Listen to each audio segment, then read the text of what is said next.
De nombreux barrages d'EDF le long de la Dordogne, on en parlait, sont remplis à ras-bord. L'entreprise doit donc gérer ces quantités d'eau. Au barrage de Hautefage, au-dessus d'Argentat, qui gère le débit de la Maronne, nous retrouvons François Clapeau. Bonjour François, vous êtes en compagnie d'un responsable des barrages d'EDF. Oui, je suis avec Vincent Marmonnier qui gère les barrages d'EDF sur la vallée de la Dordogne.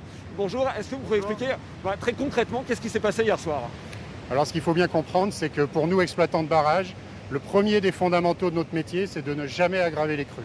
Voilà, et donc à aucun moment, le débit qui sort des barrages ne peut être supérieur au débit qui entre.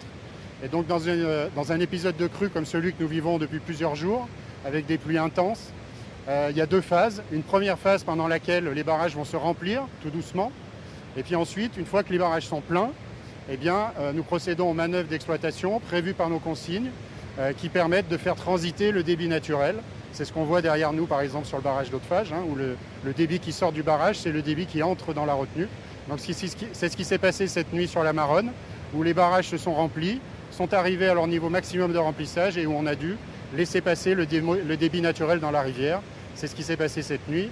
Donc c'est pas en soi l'ouverture des vannes qui provoque la crue? Non, ce qui provoque la crue, c'est les débits naturels, les pluies importantes qu'on a eues ces derniers jours, des températures élevées qui ont provoqué une fonte du manteau neigeux.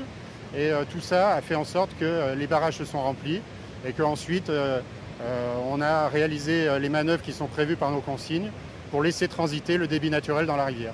Parce que si on n'ouvre pas ces vannes, il y a un risque structurel pour les barrages? Les barrages, ils sont conçus pour un niveau de remplissage maximum. Et donc, en aucune façon, il ne faut faire en sorte que ce débit maximum ne soit atteint. Et pour ne pas l'atteindre, il faut laisser passer l'eau de façon naturelle à travers le barrage. Dans les prochains jours, à quoi doit-on s'attendre? Il peut y avoir à nouveau ce phénomène qui recommence? Alors, les prévisions météo dont on dispose là à 7 heures montrent que normalement, les choses devraient se calmer dans la journée. Là, on est plutôt en phase de décrue.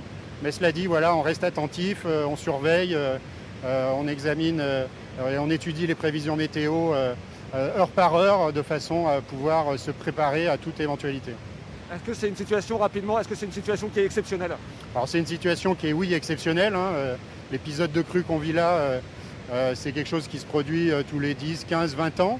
Bon, cela dit, voilà, c'est un phénomène naturel qui peut se produire à tout moment et on en a la démonstration actuellement. Merci beaucoup Vincent Marmonnier de nous avoir répondu ce midi en direct.